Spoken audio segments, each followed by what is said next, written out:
Howdy, howdy. Welcome on in to the pre-show before the free show on a Monday. Hello, everybody. Welcome into the pre-show before the free show. I'm Greg, that's Ashley, and here with a new segment called How the Other Half Lives. Gosh darn it. I knew this was going to happen. We go to our chief affluence correspondent, Ashley Pickle. Ashley, do you read me up there in your ivory tower? I'm literally on the exact same level ground as you. You're actually higher. You're sitting in a higher seat than I am. It doesn't feel that way. That may appear that way, but I'll tell you that the vibes feel very different. Because for example, my weekend, I took. Actually, here's my Sunday. My Sunday. That's probably the better comparison here. Woke up, went for a run. Me and my wife and the boys went to church. We came home. We made some lunch. Hung around the house. I had a meeting, for a volunteer meeting I had to go to at about 2 o'clock. Then came home. We ate tacos. We got some ground beef was on sale. I had breakfast tacos on Sunday. We at my house. It was at my house. We had beef. The ground beef was on sale, so we got that. Sprinkled some of the store brand taco seasoning on it and stuff like that, and had a nice night. That's what I did. Why don't you tell me about your Sunday? I woke up and okay, so far the same. I went to a golf tournament. What golf tournament did you go to? I went to a golf tournament, and then No, tell me more about this golf tournament. I just went to a golf tournament.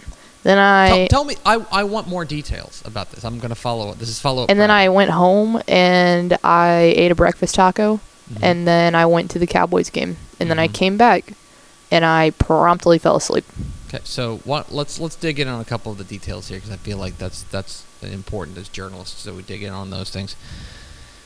Tell me about this golf tournament. It was the live tournament that was hosted at Merrido Golf Club, the home golf club of the UNT Eagles. What were your accommodations at this golf tournament? In a nice part of it. What, if you were to put a name on the kind of nice part of it? A VIP level. Yeah. Any other ways to describe it? It was called the Birdie Shack. Okay, the Birdie Shack. Would you call it a VIP suite? Kind of. At a golf tournament? Maybe. Funded by the Saudis? Potentially. Uh-huh. Okay, so then you followed that up, and you left the Saudi blood money open, and you went home. You had a breakfast taco. Okay, how was the breakfast taco? It was good. I don't want to be thorough about this. I made them on Saturday, so it was leftover breakfast tacos. And then what happened? Then I went to the Cowboys game. Yeah? Mallory and I both. Well, we both did both of these things. Yeah, where'd you guys sit? You guys sit in nosebleeds? Nope. We, thanks to our friends, our lovely friends at the City of Arlington, whom we love very much, we were down in the field suite. And it was awesome. Shout out to Matt Wilson, Maya, and Andrew. They're a great company, great people, great city. We love the City of Arlington. We do love the City of Arlington. Please visit the City of Arlington for all of your fun sports needs. Go get a hotel room in the City of Arlington. Yeah, correct. But I just want to make sure that I understand this. In the span of one day, you were in the VIP suite at a golf tournament, and then you were in a VIP suite at an NFL game. Is that correct? In the span of 8 hours? That is correct. And then we went back to our little humble abode, and I showed up at work just like everybody else, okay? Life sometimes has a funny way of throwing you a bone every now and then you promptly get taken right back to reality. But I am very grateful for the connections that hooked us up for a nice little Sunday. And that's today's episode of the 1% Report. Oh, jeez. Don't even.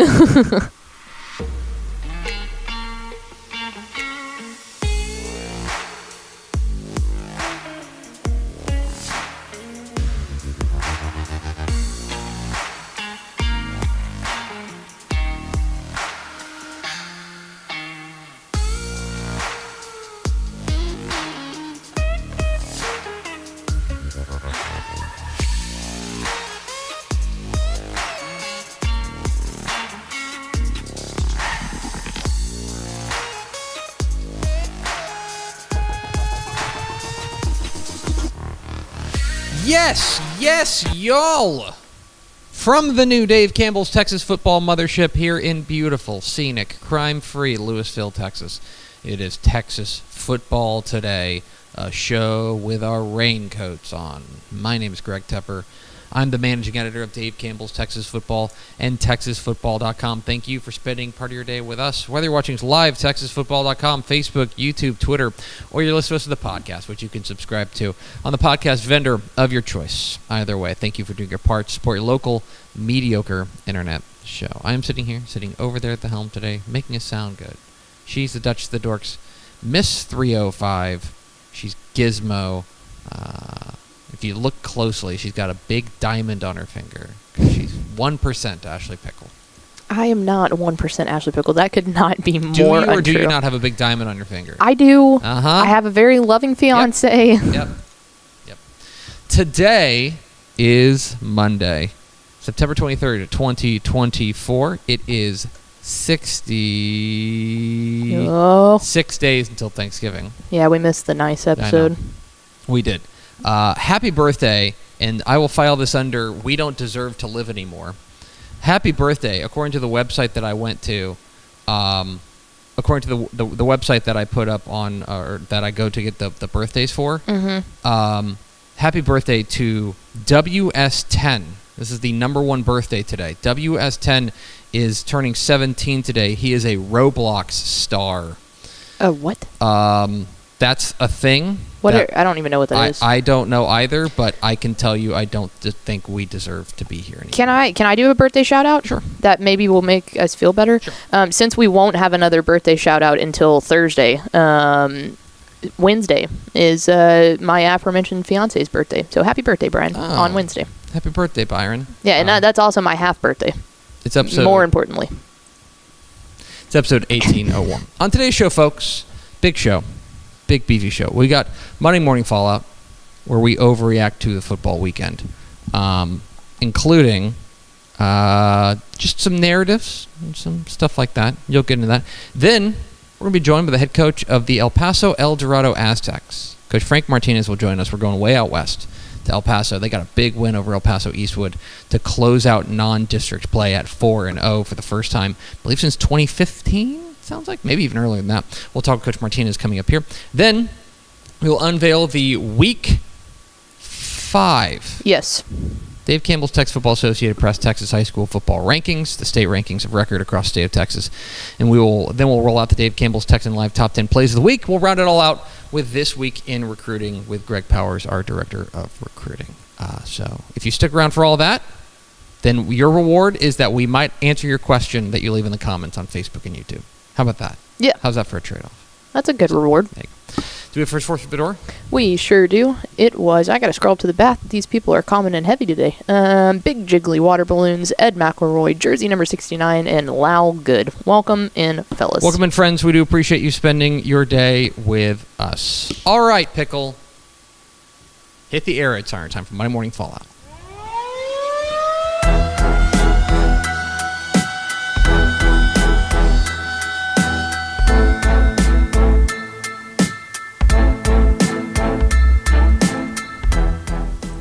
Monday Morning Fallout, where we overreact to the football weekend, and there is plenty to overreact to from a busy Week 4 of the Texas high school football world. Let's start with my opening kick.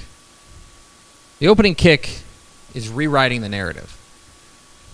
There were a number of storylines that we were tracking heading into Week 4 of the 2024 Texas high school football season. Mm-hmm. And some of them got a makeover, and some of them didn't. For example, the game of the week, in our opinion, was A&M Consolidated in College Station. And big game, massive crowd down there in the Brazos Valley. And the biggest headline in this, the narrative coming into this game, was that we had never seen A&M Consolidated beat College Station. Mm-hmm. Theoretically, this is not how it plays out, but you know what I mean. We had never seen Big Brother beat Little Brother. Yes. College Station was 6-0 all-time against A&M Consolidated. And the question was, can Console finally do it? And one of the things that we were tracking in that game was honestly, could Consolidated get the breaks, because it felt like all the breaks had always gone College Station's way? And could College Station make those big splash plays in special teams and defense? And sure enough, the pendulum finally swung the other way, and A&M Consolidated got a big win over their crosstown rival. Kind of rewriting the narrative in ways things that happened. I think another narrative that maybe got rewritten a little bit was what went on Thursday in Houston with Willis and the Woodlands. Mm-hmm. The storyline going into this game, I think, was, well, Willis was great last year, but their quarterback's playing at Florida now, and they're going to need to reload. Their transcendent, generational talent quarterback is off to play at the next level. Certainly, they're going to take a step back. Well, go ask the Woodlands. Bless you. Thank you. Go ask the Woodlands whether or not Willis is taking a step back. A resounding and impressive victory from Willis on a last-second field goal, especially on the offensive side. I thought this was a terrific game from Jack Emerson and the offense. It was a really impressive victory. He had over 450 yards of passing. That's Pretty good. insane. Pretty good. But then there were other narratives that maybe didn't get rewritten. One narrative we thought might get rewritten was Austin versus San Antonio. With Austin Westlake taking on Cibolo Steel, traveling up to Schertz to take on Cibolo Steel. And this is a limping Cibolo Steel team, right? It's a limping Westlake team coming off of getting beaten at home by a Atascocita. This is a vulnerable Westlake team up against a juggernaut San Antonio team in Cibolo Steel, a team with plenty of firepower, a team with weapons out the wazoo. And sure enough, about 5 minutes in, we thought we know how this thing was going to go. We thought Cibolo Steel up 10-0, about to run away with this bad boy. And the question then was going to be, what's wrong with Westlake? That's why they played 48 minutes, though.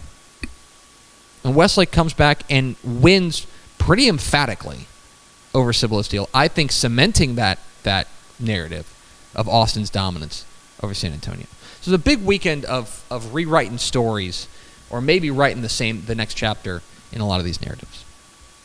Game of the week, maybe a game you weren't paying attention to, but it's the game of the week.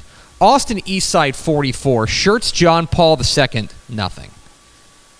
There's a reason this is the game of the week. This is the game of the week because for Austin Eastside, this snapped their 51-game losing streak. It was the longest active losing streak in Texas high school football. It was tied for the 6th longest losing streak in Texas high school football history.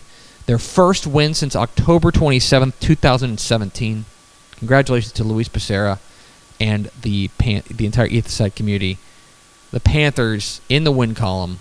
A big win. That's certainly got to be our game of the week.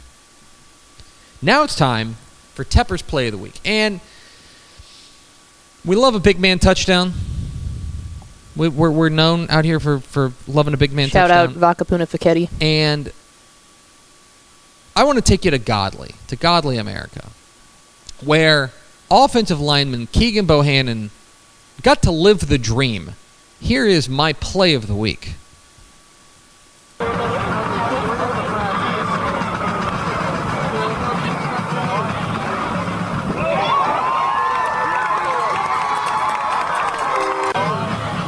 I'll slow it down for you.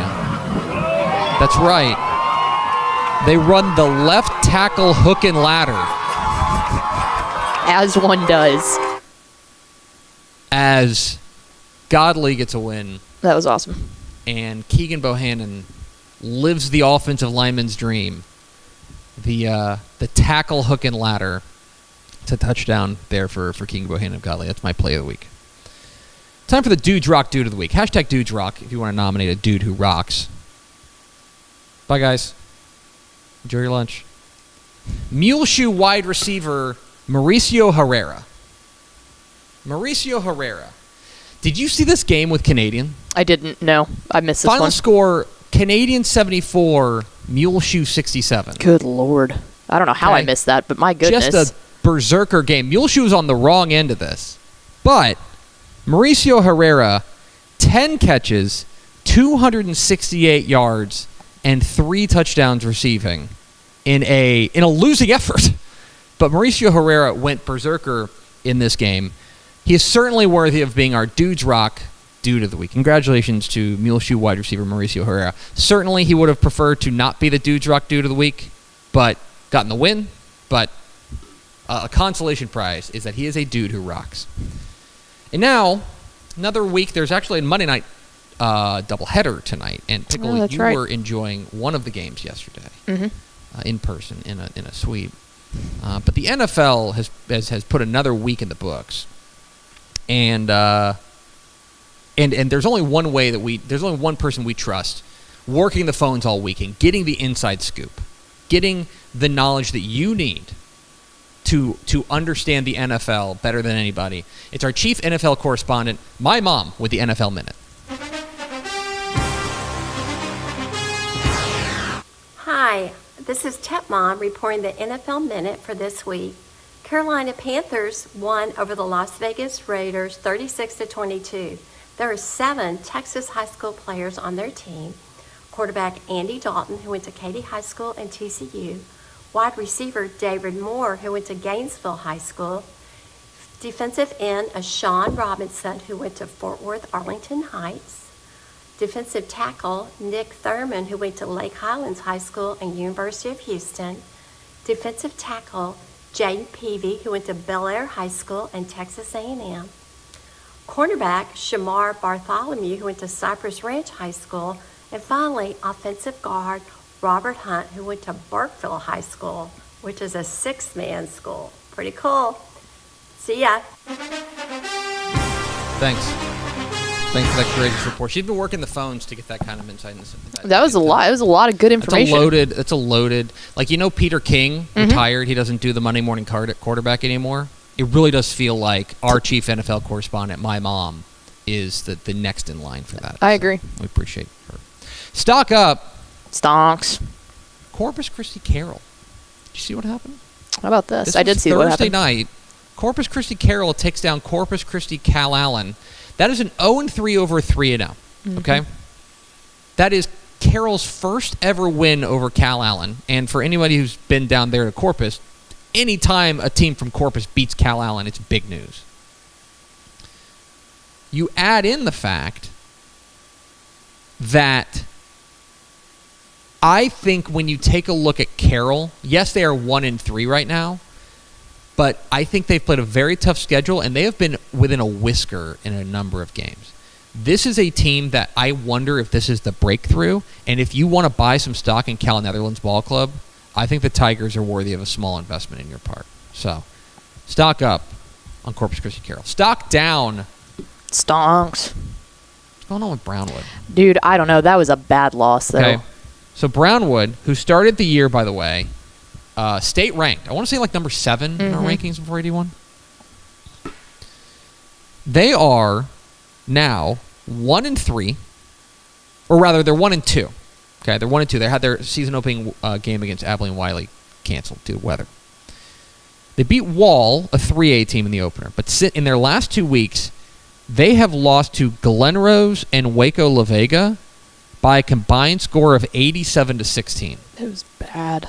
And by the way, China Spring this week, you got unbeaten Lampasas in district, and Stephenville. Let me tell you, Lampasas looked good last week. They did. They looked very good against Wimberley. I was very impressed with Lampasas. That quarterback. Reed Jerome is fun. Yeah. He's or fun. Jerome Reed. Do I have that backwards? No, Reed Jerome. Reed Jerome, You're right. He's got 2 first names, but yes.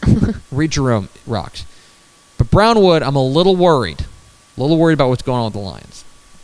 And now it's time to hand out one more award. It is the Matt Stepp. He got that dog in him Player of the Week. And now, the Matt Stepp. He got that dog in him. Player of the Week. What's up, y'all? Matt Stepp with Dave Campbell's Texas Football. Live in Missouri City at Dave's Hot Chicken, getting a little post-game meal. But I got something even hotter than the chicken here. It's the Week 4 Matt Stepp. He got that dog in him award. And the winner of the Matt Stepp Week 4 He got that dog in him award is none other than Hampshire Finette quarterback Ty Bryson.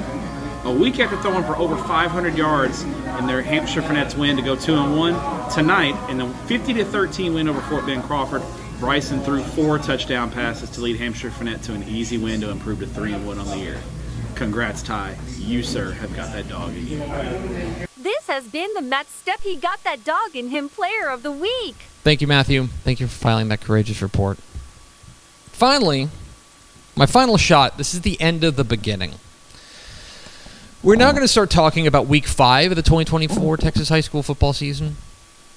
And it's the end of the beginning in a couple of ways. One, I think it is fair to now, for the most part, discount the preseason projections.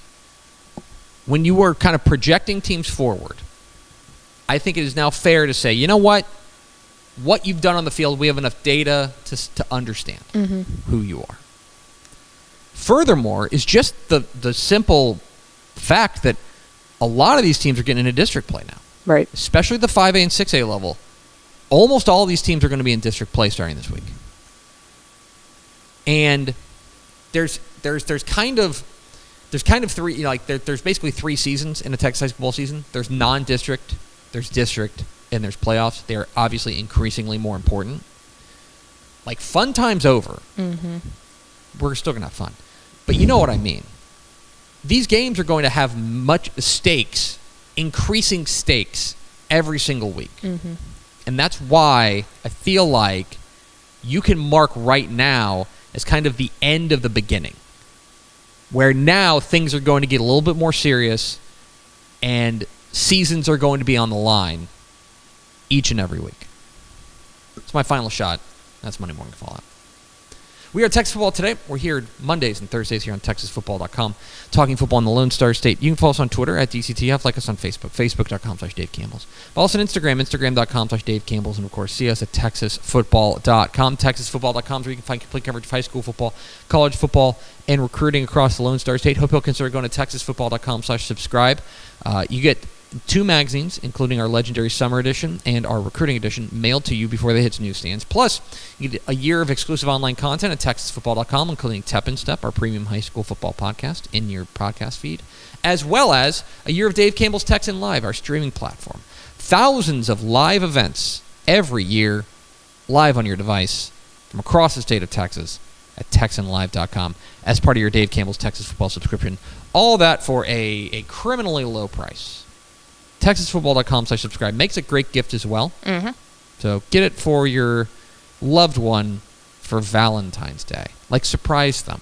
Be like, hey, honey, I got you this for Valentine's Day. And she's going to say, wait a second, Valentine's Day is in February. And then you're going to say, but I love you so much that I want to celebrate Valentine's Day every single day. TexasFootball.com/subscribe. Oh, Lord. Coming up here in just a moment, we're going way out west to El Paso. Talk to the head coach of the 4-0 El Paso El Dorado Aztecs. Coach Frank Martinez will join us live, but first a word from these valued partners. Hot days call for cold coffee. So grab great tasting community coffee, make your favorite cold beverage, and get your chill on all season long. Family owned since 1919, Community Coffee has spent 5 generations roasting blends right here in the USA. Shop now or find it near you at communitycoffee.com. Hi, I'm Jennifer Potter, Executive Director of Be Well Texas. Too many people are struggling alone these days, and alcohol and drug deaths are increasing. We started Be Well Texas to offer high-quality, science-based addiction treatment and recovery services anywhere, even at home. We provide compassionate, caring support, virtually or in person. In many cases, there is no cost for treatment if you don't have insurance. Really. Welcome to Be Well Texas. We're glad you're here. Hey DFW residents, get your grocery essentials in minutes, not hours or days, with Wing Drone Delivery. Forget about last-minute trips to the store when you need things like cereal for breakfast before school, medicine for a cold, or snacks for a movie night. Wings drones get you quick, no-contact delivery in as fast as 15 minutes. Say goodbye to last-minute grocery runs and say hello to more of your valuable time. Sign up today. Back here on Texas Football Today, recapping a big Week 4 of the Texas high school football season. Pickle, let's go to the hotline, and let's go way west to a different time zone, to the Sun City, checking on the 915 with the head coach of the 4-0 El Paso El Dorado Aztecs. We're joined by Coach Frank Martinez. Coach, how are you? I'm doing well. Thank you for having me. How are things in the Sun City? Yeah, they're good right now. We have some good crisp weather right now, and it's always good to be 4-0, so we're doing well so far. It is always good to be 4-0. You guys are 4-0 for the first time since 2014 there at El Dorado. Yes, sir. And I guess my first question would be, coming into the season, knowing the non-district slate that you guys had lined up, how much of a surprise is 4-0 to you? Because where I sit here, a couple hundred miles away, I'm looking at this and saying, oh, wow, El Paso El Dorado doing better than I thought. Yes, sir. No, yeah, definitely. We had a rough year last year. We had a bunch of injuries, the big one, Ryan Estrada. But, a lot of the guys, we lost our quarterback for a couple of games, a few old linemen. We're on our third running back, middle of the season. So, our big emphasis was getting these guys healthy and, also having these guys in other positions step up, when their number was called. And, so far, that's kind of been the case. Ryan had a great game, this past week, but, something to highlight was, our quarterback got starting quarterback, got a slight strain, in his hamstring. And our backup quarterback came in for the remainder of the second quarter and the entire second half. And he did phenomenal, along with, some old linemen that, stepped up big. So that was a big emphasis for us coming into the year was, that whole next man up mantra. And the kids really, went all in for it. And, it's paying dividends now. I'm curious to know a little bit about your kind of scheduling philosophy is maybe the best way to Yes, put it. sir. Because you guys, they're in 5A Division 1. We'll talk about your district here in a moment, which is its own thing. But you guys punched up each of the last couple of weeks, including Montwood and then a really good Eastwood team this past week, 2 6A programs. Can you take us into kind of the strategy behind signing up to play some heavyweights in your non-district? Yeah, no, our goal was, to go deep into the playoffs. With our realignment, we have a unique situation where we're playing, each team twice in our district, and, we're going to be in the playoffs, but, we didn't want to just, go and visit. We want to have success. So we knew we had to build our preseason schedule, to kind of match that and get us prepared for postseason play and, even district play. And so you mentioned Montwood and Eastwood, 2 really good 6A programs perennially. And, also Andress and, Austin High School, very well coached, ton of athletes, always have, good years. And, they'll be some of the top 2, some of the top schools, in their respective districts. So we wanted to make sure that our guys, played those, different teams and different philosophies that each of those teams bring to prepare us for our district play and then postseason play. Talking with Frank Martinez, head coach of the El Paso El Dorado Aztecs here on Texas Football Today. Get involved in the conversation on hashtag TF Today. All right, Coach, I do want to go back to last year. Obviously, a tough year for you guys. Yes, sir. But obviously things are. I think you've been able to keep the culture together a little bit. I think there's other programs what would have the type of season you guys had last year and let things fall apart. What was your message to your guys throughout the course of the offseason that maybe set them up for this start? Yeah, we had end-of-year evaluations with coaches and players, and, we're family. So we wanted to make sure that, we left everything on the table and, we corrected the things that need to be corrected. And the 2 most important things were competition and chemistry. So, the competition part, we, had different drills and different things we did throughout the year, every single day to compete. And we did a lot of, camaraderie things outside of your normal football practice and locker room that really helped, everybody kind of gel together, players and coaches alike. So, those were our 2 emphasis, and those were things we hit on, often throughout the off season, and we're continuing to do so, continuing those things now as well. We've probably talked around it long enough. Let's talk about the kind of the straw that stirs the drink. Ryan Estrada, your outstanding running back, another huge game. Yes, sir. More than 300 yards in your big win over El Paso Eastwood last week. He's got 9 yes, offers. The tape is remarkable. He's a lot of fun to watch. You're the guy who could see him though in the locker room and every day in practice. What is it about Ryan Estrada that really makes him special? The thing that you don't really see, on tape is, as much as his intelligence. He's a very intelligent football guy. He understands the game. He lives it. He loves it.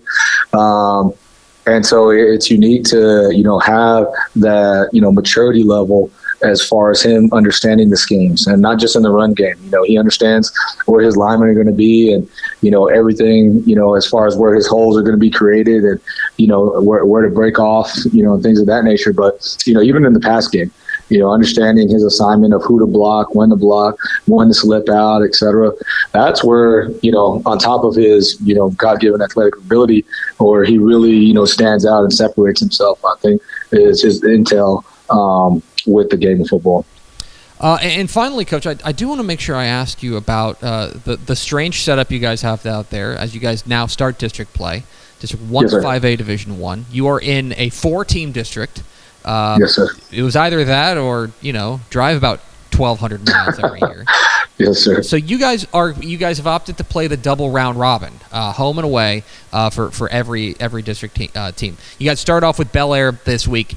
I am curious how you approach such a unique situation where you're going to see the Highlanders this week, knowing full well that a couple weeks from now you're going to see them again.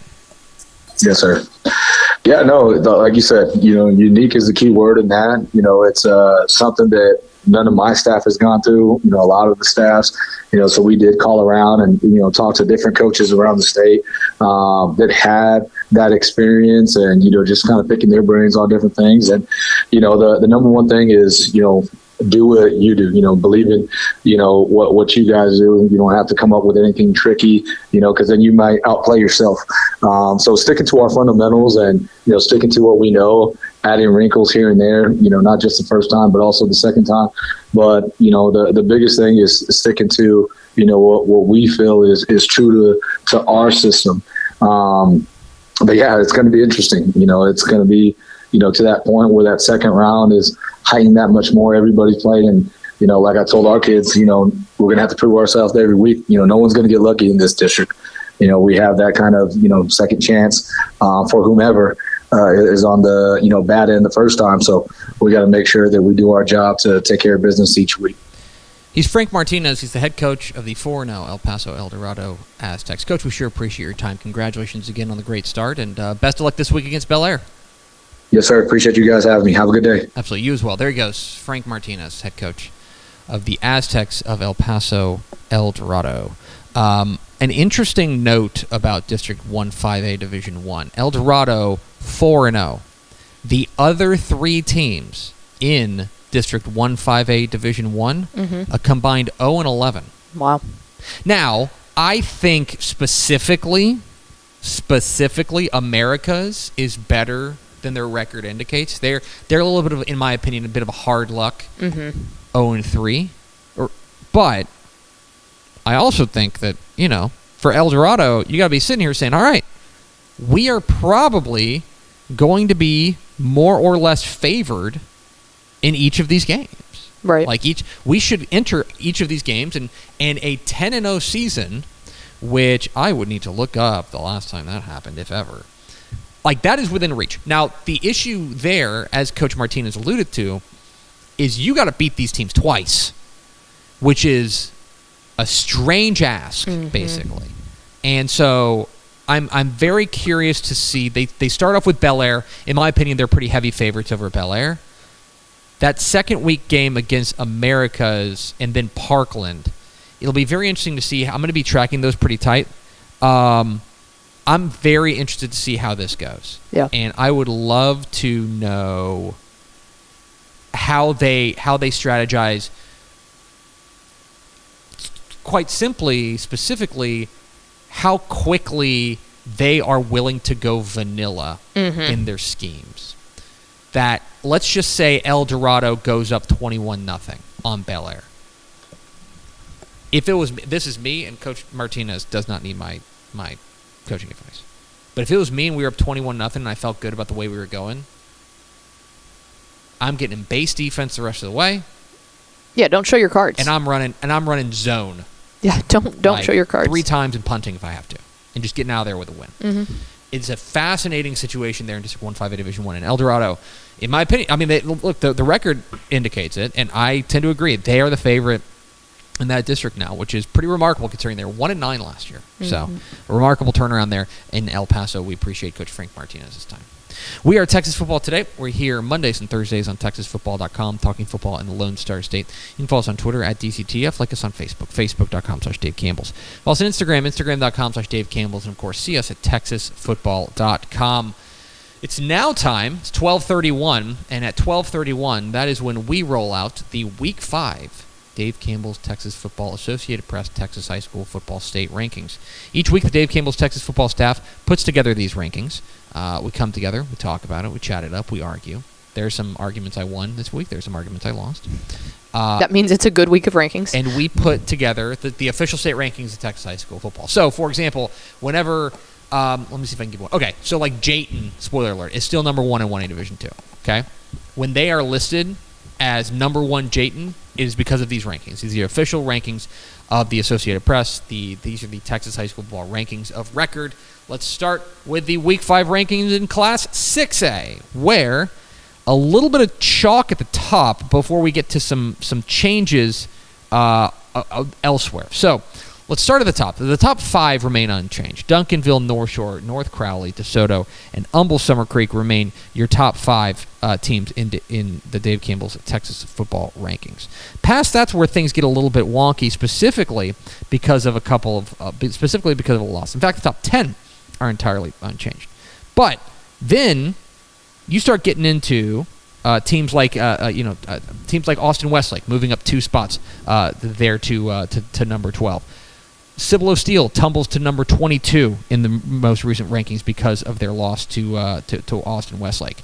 Elsewhere, teams nudging up a spot. Willis jumps up to number 16 in the rankings thanks to their big win over the Woodlands. We were awfully impressed with them. They moved from 21 to 16. Allen nudges up to number 9. Coppell into the top 10 there at number 10, etc. Byron Nelson jumps up 4 spots as well to number 21. There are 3 new teams as Rockwall, Klein Kane, and Waxahachie all crash out of the rankings. The 3 new teams at 4-0. How about Cy Springs into the rankings there at 4-0 with a really impressive win over Cy Ranch, ruining their homecoming last week. We had OG Fagan, their head coach, on Scoreboard on Friday night. He's really fired up about him as he should be. Speaking of the Houston area, Katie Jordan into the rankings at number 24 with their win over Katy Maid Creek. And at number 25, the Brennan Bears, who have bounced back from an early season loss to really look good. They were big winners over San Antonio Harlan to grab that number 25 spot in the rankings.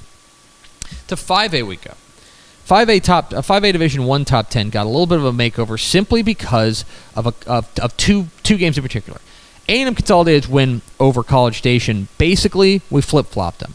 A&M Consolidated jumps up to number 4 in the rankings. College Station drops to number 7 in the rankings. The other one we didn't necessarily see coming was Highland Park. Highland Park loses at home to a team from Colorado, Cherry Creek, Colorado. Now, this is a good Colorado team, and so we don't want to bury the Scots. But there are some concerns we have about their defense now, getting kind of lit up like that. We drop them to number 6 in the rankings as a result. Everything else remains the same. Alito nudges up to number 2. Frisco Lone Star up to number 3 from the number 5 spot, and Richland into the top 5 at number 5. In 5A Division 2, there's a little bit of churn as well. The top 5 are unchanged. Port Neches, Groves, South Oak Cliff, Alamo Heights, Texas High, and Argyle. Texas High got a really nice win over Fayetteville, Arkansas. It's like the number 1 team in Arkansas. Good win for them. Richmond Randall with their big win over Fort Bend Marshall. Problem is there ain't nowhere to go, so they stay the same there at number 6. Liberty Hill up 3 spots to number 7. Brenham up 2 spots to number 8. Lubbock Cooper drops 1 spot with their loss to Wolfforth Friendship. That's a 6A team. And then the number 10, new to the rankings, as Fort Bend Marshall crashed out. New to the rankings, the Corpus Christi Miller Buccaneers back into the rankings with a big resounding win over Cuero.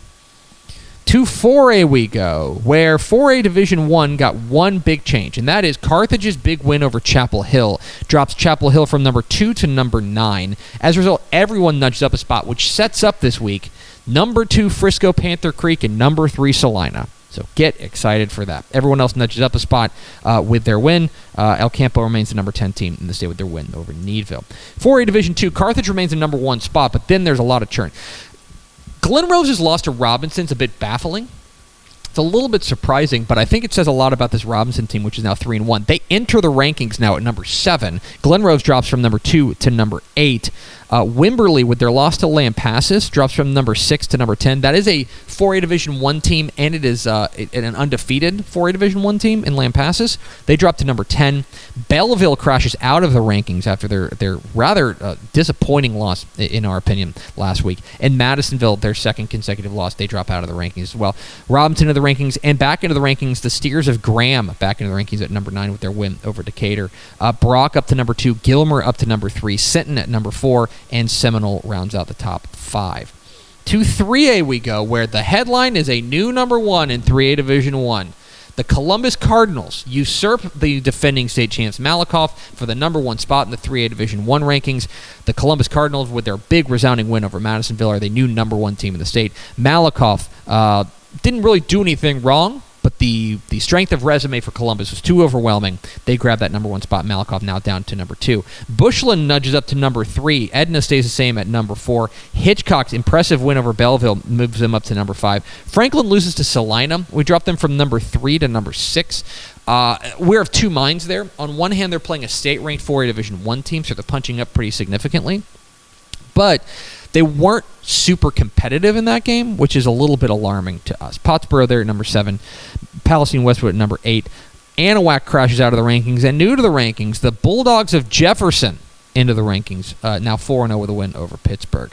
To 3A Division 2 we go.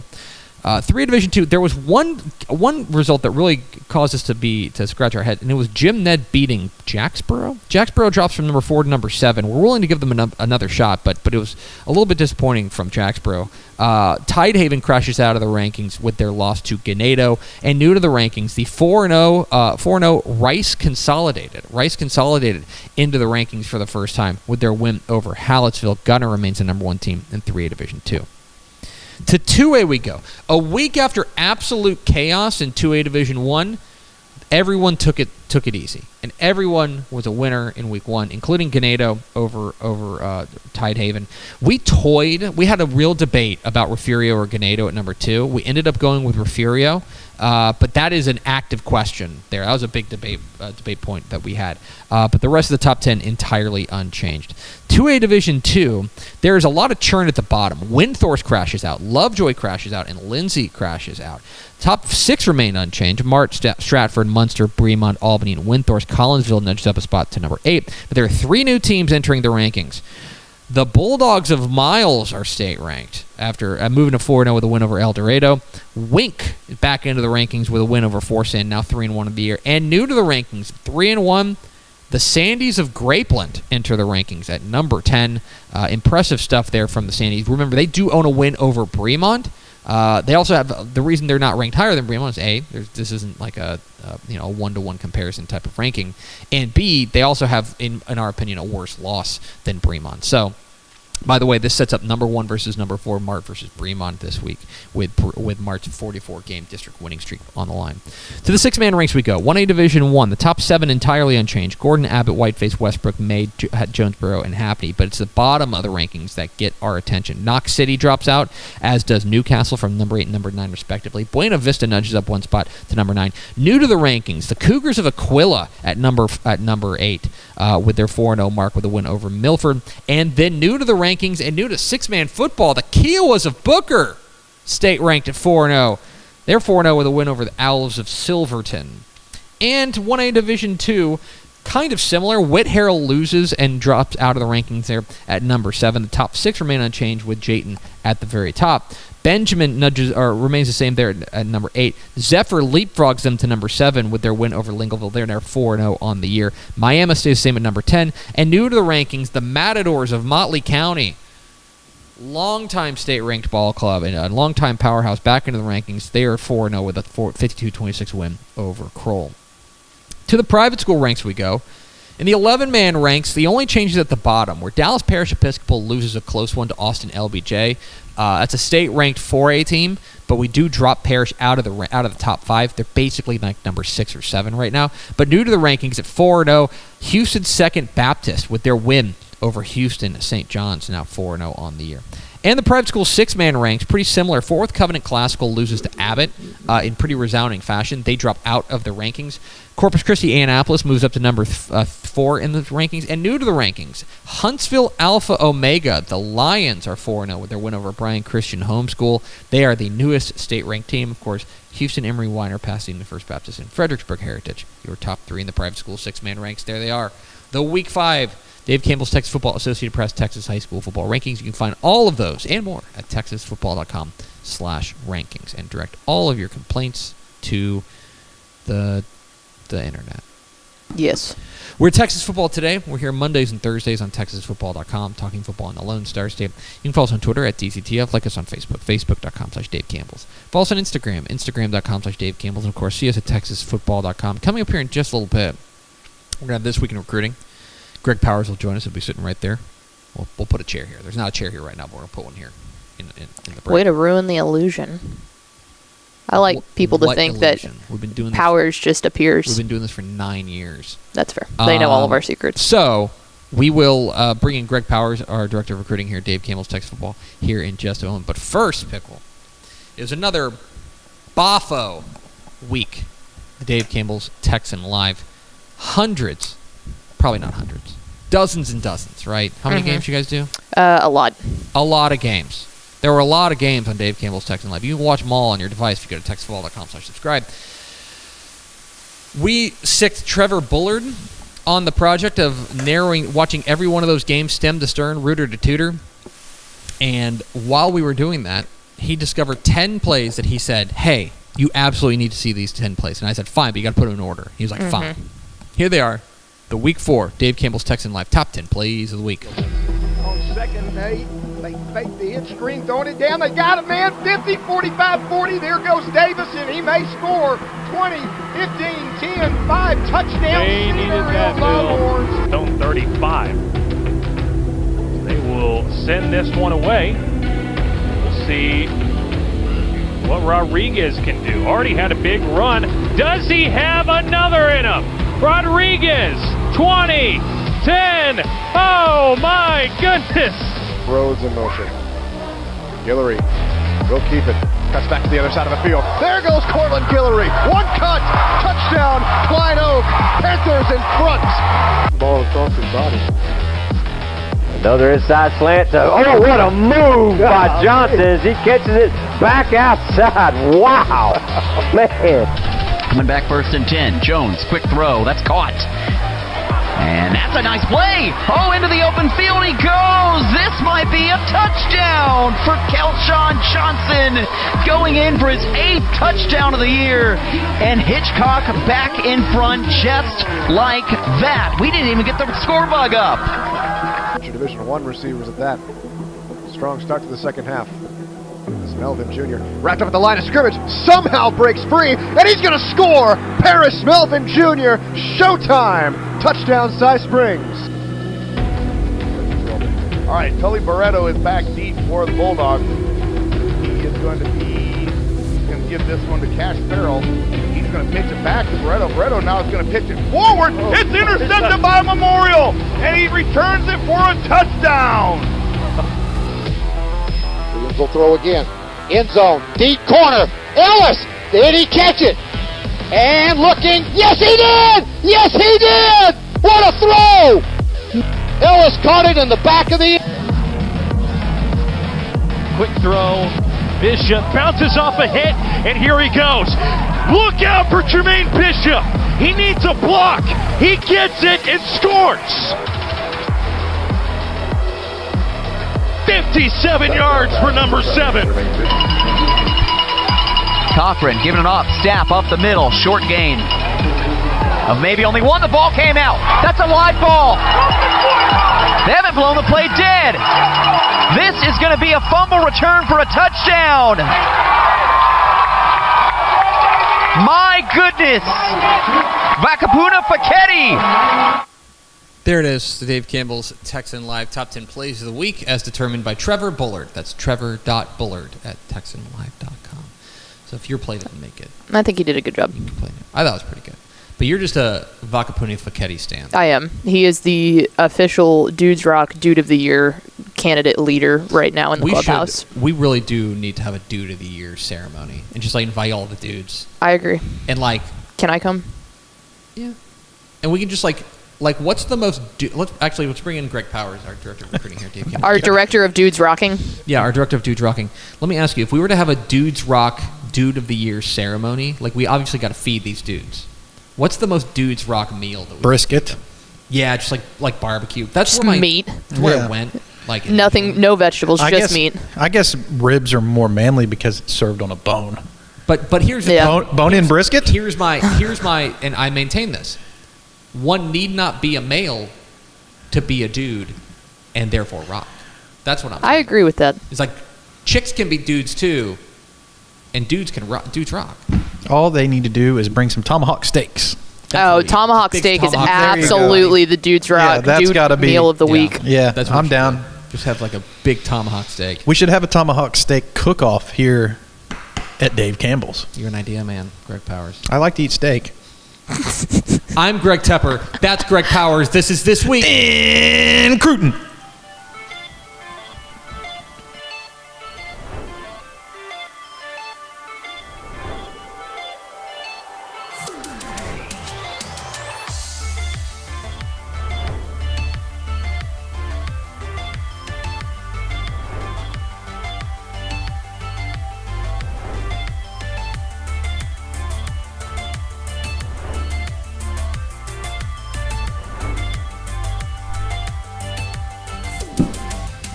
It's This Week in Recruiting with Greg Powers, our director of recruiting here at Dave Campbell's Texas Football. Follow him on Twitter at GPowersScouts. He has fine work at TexasFootball.com/recruiting. And, of course, this is brought to you by our good chicken friends at Chicken Express. Chicken Express, that is another thing that we could feed our candidates at the Dudes Rock. That should have came right into our mind like instantly. We failed. But it's failed. Just... I'm disappointed in myself. I'm too disappointed in myself now. We cannot continue on their menu though, and that's hard because there's a lot of things that I think. Chicken wings, dude. Like, have you seriously? Their chicken wings are legit. Like, it's hard to jump over the tendies. A chicken tendy. Yeah. But I've got the chicken wings meal before, and it's really good. Okay. They do a good job with chicken wings. It's not an easy. I'd say the chicken wing is like the most skilled part of the chicken to cook well. Screw up. It's really easy to screw up. It's easy to do poorly. Especially when they're fried. Hard to do well. Yeah, fried chicken wings are tougher. It's This Week in Recruiting with Greg Powers, our director. It's This Week in Food. It's This Week in Food. We'll start with our prospect on the rise. Our prospect on the rise, we're going to Midlothian to talk about the Panthers' senior offensive lineman / defensive lineman, Nelson McGuire, who he moved to the offensive line before the start of his senior season. And since then, everyone's noticed, hey, he's pretty good at offensive line. Picked up offers from Florida, Auburn, Ole Miss, Clemson, and Texas A&M just since the start of the season. Nelson McGuire is really a fascinating prospect, and his journey has been really interesting. Yeah, I think that we are watching some tape of him playing on the offensive line from one of his early games. Dude is dominant. He really controls the line of scrimmage, and actually, to me, just watching the tape and why I think some of the offers came in so fast and so furiously, despite the fact that he has a lack of experience playing that position, he's very technically sound. Combo blocking, zone blocking skills, he kind of shows a little bit of everything on tape, but the clips that are really going to grab your attention are when he's mashing somebody up front, picking up a pancake, and showing the ability to be a road grader. Yeah. Nelson McGuire is an added bonus for a Midlothian offense that loves to pound the rock, right? Like, they love to get grimy in the trenches and run the ball up the middle, get to the outside. I think they'd much rather call a run play than a pass play. It's just like it's found talent. You know what I mean? It's like he didn't come up for the JV. He's been here the whole time. It's like he's like, oh, I can do this too. And it's like such an advantage, I think, for that program to be able to put him on that side and be like, hey, not only can you handle the offensive line, like a position switch, but he's playing left tackle. Right. Like, he's playing perhaps the most critical, I know they don't throw a ton, but the most critical spot on the offensive line, which, by the way, can be very difficult and very, mentally taxing. Right. And he's handling it like a pro. Yeah, and they have a really good offensive line there too, because you're talking about it like Noah Best is on that offensive front, a guy that's picked up a lot of scholarship offers in his own right. Just a really talented group there, and Nelson McGuire is deserving all the accolades he's getting, all the attention that he's receiving, and especially the offers. Now it'll be interesting to like kick back and see what he does, because he took an official visit to Auburn this past weekend. Mm-hmm. He's got an official visit to Clemson scheduled. Can A&M get in the mix? And I thought it was really cool because Landon Rink tweeted out a picture that he and Nelson McGuire played together as young up-and-coming stars back in their youth days, which that must have been a pretty good team, because I'm almost certain that Landon Rink played with Tiger Ryden and Kelvion Riggins as well. If all those dudes were on the same youth league team, can you imagine rolling up on a Saturday morning and walking out and walking onto the field as like a 12-year-old, and like Landon Rink and Nelson McGuire and Kelvion Riggins and Tiger Ryden are on the other team? No, thank you. Yeah, I'll pass. I think I'll play soccer instead. So keep an eye on that, on Nelson McGuire, the offensive lineman, defensive lineman at Midlothian, one of the highest risers in the state. Let's now move out to our commit of the week. Our commit of the week, we're going out west, way out west, to El Paso del Valle. And I got a note from Craig Way about this. Okay. Not only, and I usually trust everything that Craig Way sends a note on. It is the El Paso del Valle Conquistadores. Okay. I'm supposed to say that. Conquistadores. And it is Jake Fetty. Yep, Fetty. I said Fett on TV and I got yelled at. Oh, okay, so, yeah. Jake Fetty, who is the newest commitment for Arizona State, beating out in-state teams like Baylor, TCU, SMU, and Texas Tech. You did a good job just being able to pronounce the high school name correctly, right? Like, you have a lot of experience Del doing Valle that. and Del Valle are tough. I'm a gringo. I definitely listened to some of our friends down in El Paso who have done some media with Fetty before this to make sure that we had his name right. I should have checked with you were just sitting right next to me. I should have checked with you. I was just going on scoreboard. So this dude has a chance to be the number one quarterback in the state. Mm-hmm. This is a huge win for Kenny Dillingham and Arizona State, and they did a tremendous recruiting job here with Fetty, because they were able to knock off Texas State, and it was a really good game. If you guys didn't tune in, that was a good game last Thursday. Well, Dillingham went straight to El Paso, and he watched Fetty play in his high school game on Friday, which quickly led to a commitment. So it goes to show that the old pound in the street still works in recruiting. It's not always about NIL money. Sometimes it's about relationships and a connection with the coach and the school. That's what Fetty saw in Arizona State, and that's why they were able to pick up a commitment from him. On the field, this is the future of the Sun Devils offense. This is a dude that can do a little bit of everything. He has the moxie and the leadership that you're looking for at the quarterback position. Really good arm strength. And I think by the time the dust settles on the 2026 class, there will be a lot of people across not only the state of Texas, but the entire country that know Jake Fetty's name. Jake Fetty, I'll quit mispronouncing it. He's that No one's going to mispronounce it anymore whenever he's up for the Heisman Trophy at Arizona State. I'm the last one who got it in when there was still like a reason to do it. Jake Fetty, the newest Arizona State Sun Devil commitment. It's This Week in Recruiting with Greg Powers, our director of recruiting here at Dave Campbell's Texas Football. Oh, he's getting amped up for this one. Yeah. Get involved in the conversation, hashtag TF today. Let's round it all out with our underclassmen of the week, Greg. Let's do it. Our underclass of the week is Brenham running back Jacoby Dixon. Wow. Who is a running back for the Cubs. Brenham beat Killeen this week 73-42. I'll just let you. Seems good. Here's Greg Powers on Jacoby Dixon. Well, first, he's a man-child. This dude's a freak show. He scored 7 rushing touchdowns. 7. Rushed for 291 yards. You can vote for him. He's up for Mr. Texas Football Player of the Week. Go ahead and hit our site, texasfootball.com, if you want to get your vote in for Jacoby Dixon. Oh, well, guess what? He also threw a touchdown pass. For fun. Yeah, light work. Yeah, just for fun. 73-42 win over a clean. In a game that was pretty close at the beginning of the game, but Jacoby Dixon just absolutely took over in the second half. I love to call my own self out on this show. I probably shouldn't. I probably shouldn't do this. I'm going to call myself out. We released the 2027 5-star watch list last week. Guess who wasn't on it? Jacoby Dixon. Oh, no. Jacoby Dixon was not on it. And there were 28 players, and I love to see running backs in person. and I just didn't know about his top end speed.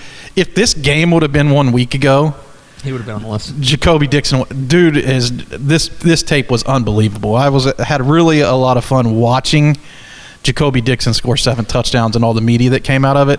Already one of the top recruited players in that class, with offers from Baylor, Houston, SMU, TCU, Texas A&M, and much more. But I think like Beast Mode would be a good nickname for Jacoby Dixon. Man, the running backs in 2026 and 2027 in Texas high school football are just flat out fun, because you got Landon Williams-Callis also in that class. Mm-hmm. If I could build a perfect running back room, give me Landon Williams-Callis and Jacoby Dixon, thunder and lightning.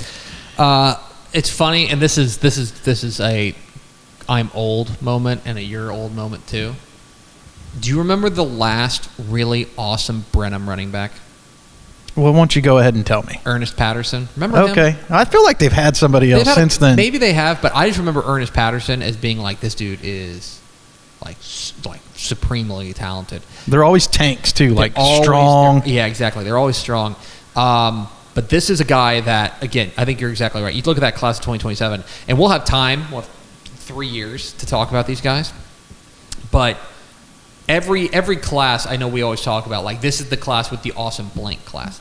I feel like it's been a minute since we had a class with that was like, oh, this is the running back class. Right. 2027 may be the running back class, and that's the class with Booby Feaster in it. Right. It may be the 2026 could be the running back class too, with Javian Osborne and crew out there, Tredarian Ball.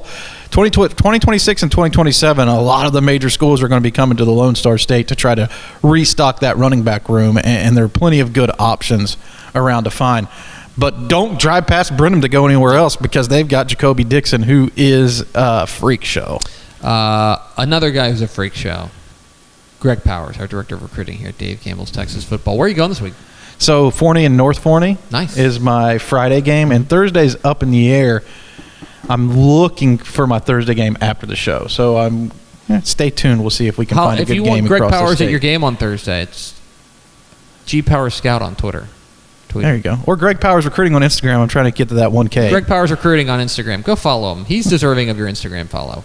Unfollow me and follow Greg Powers. Sounds like a good plan. Feels like a deal. Let's go to Ashley Pickle for America's second favorite segment, Final Thoughts. See if anybody's got any questions. They do. What are your thoughts on Hawley after the De Leon game? Yeah, so I'm bullish on Hawley. I think they're still in number 4, number 5 in our rankings right now. I was impressed with what they did last week. It feels like that offense is starting to really pick up steam. And, I mean, we knew Keegan Abels was going to be that dude. The offense really looked good. They go to Eastland this week. They can polish off a 5-0 non-district schedule. And then, I mean, look, all eyes, with all due respect to Cisco, and that's going to be a fun game. And, by the way, Anson's undefeated. But they're at Stanford to finish the season. Yeah. And that's just like... That's box office stuff. Just go get your tickets yesterday. So, excited about that one. What's next? Thoughts on Corpus Christi Vets and PSJA North on Thursday night in the Valley? I'm a little worried about Vets, and I'll tell you why, okay? And maybe I'm letting one thing kind of, one game kind of, scare me a little bit. Mm-hmm. Let me pull up their profile here. I've got my... but they were, like, when they got body slammed by Miller in the opener, that really scared me, okay? Now they are playing on the road, long road trip to the Valley to take on PSJA North. Like, they've won their last 3, right? But respectfully, they beat Carroll. Mm-hmm. It's a good win, but, because of what Carroll did last week. But then they beat Brownsville Rivera and Donna North. And they're just a lot better than Brownsville Rivera and Donna North. I want to see what they can do against what should be a pretty good defense there at PSJA North. And what happens when that offense... Because basically they've had 3 games where the offenses look good and 1 game where the offense was out to lunch. And they got beat by 34 in the opener. I want to see... if they go on the road and beat PSJA North, I'm willing to put that loss to Miller in the week 1 stuff happens category. But... This game's kind of red alert for me. This is like a real gut check time, I think, for Corpus Christi fans. Miller and Sinton play this week. That's a tasty Miller and matchup. Sinton's very good. That's tasty down in Very, the very Coastal good. Bend. Yeah. One more? Yeah, one more. Will Canadian and Gunner survive to make it to the yearly state semifinal date? Gunner will.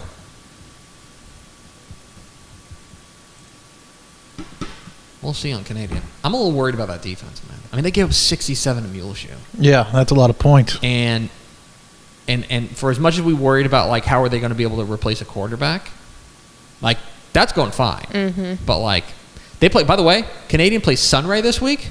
It's juicy. That is very juicy. Little Armando Lujan action. And you slow that guy down. That's a 3A versus a 2A. And for all we talk about Armando Lujan, Hi, it's Armando The Lujan, Royal supporter, we. Greg Tepper. It's a good player to support, right? Absolutely. But as much as I may talk about him, they can play some defense too. Go ask Stratford about that. They can play some defense. And so if I'm Canadian, like, I don't know, I need to see a little bit more from that defense. I don't want to get too far out over my skis, but if I'll say this, I am pretty confident Gunner's going to win Region 2. I'd probably still pick Canadian to win Region 1 right now, but I'm waffling on it. Gunner looks fine. I watched him I had their game against Salina, and it was a one-sided victory for Salina, but Gunner was punching up. Their fronts looked good. I think Gunner's right where they're supposed to be, I feel like. My thought on Gunner, I worry that their offense is maybe not as dynamic as it was last year. I mean, they lost a pretty dynamic player off of it. Yeah, you lose Walker Overman and the receiver who went to SFA. He committed in our season. Cannon Lindbergh. They lose both those guys. So there was always going to be a little bit of a step back. Right. I worry they're not as dynamic as they were offensively. But even like an offense that's only 80% as dynamic as it was last year is still an elite offense in 3 divisions. It's a different style of offense, I would say, this year. But by the time I feel like the playoffs roll around, they're going to be controlling the line of scrimmage and just having their way with what they're wanting to do in the run game. That's my bold prediction on Gunner. I guess whenever you're talking Gunner, you don't have to make bold predictions. The bold prediction is a team that's lost like 4 games in the last 9 years. Right. We're just like, I think they're pretty good. I think that when you play Gunner now, though, you see a chink in the armor. That gets you excited as an opponent. It gets us excited as fans to be able to think that this game is going to be a good game. And I think that's good for Texas high school football. Texas high school football. But Gunner, I think we'll see an AT&T. I think you're right. Going to do it for us. Thanks for spending a little bit of your day with us. Follow us on Twitter at DCTF. Like us on Facebook, facebook.com/Dave Campbell's. Follow us on Instagram, instagram.com/Dave Campbell's. And, of course, see us at texasfootball.com. Thanks again to Frank Martinez, the head coach of the El Paso El Dorado Aztecs, and for Greg Powers for being our guest. For Ashley Pickle, I'm Greg Tepper. Vince Young, please give me your Player of the Year trophy. We will see you Thursday on Texas Football Today.